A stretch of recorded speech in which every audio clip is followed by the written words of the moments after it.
శివుడు అంటే ఎవరు? చాలా కాలం క్రితం ఒక ప్రవచనంలో నేను విన్న మాట. అది నా మనసులో లోతుగా ముద్ర వేసుకుంది. అమరకోశం అనే గ్రంథంలో శివ అనే పదానికి ఇచ్చిన అర్థం ఇది. శివుడు అంటే 6 వికారాలు లేనివాడు. 6 వికారాలంటే ఏమిటి? పుట్టుట, ఉండుట, పెరుగుట, మార్పు చెందుట, తరుగుట, నశించుట. ఇవి కాలంలో ఉన్న ప్రతి జీవికి తప్పనిసరి. మనిషి పుడతాడు, పుట్టి కొంతకాలం ఉంటాడు, ఉంటూ పెరుగుతాడు, శిశువుగా, యువకుడిగా, వృద్ధుడిగా మార్పు చెందుతాడు.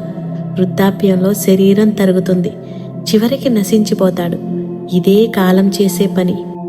కాలంలో ఉన్నవన్నీ ఈ 6 వికారాలకు లోబడి ఉంటాయి. కానీ శివుడు ఇవేవీ లేవు. అతడు పుట్టడు, పెరగడు, మారడు, తరగడు, నశించడు. ఎందుకంటే అతను కాలంలోనే లేడు. కాలాతీతుడే శివుడు. ఇదే శివతత్వం. ఓం నమః శివాయ.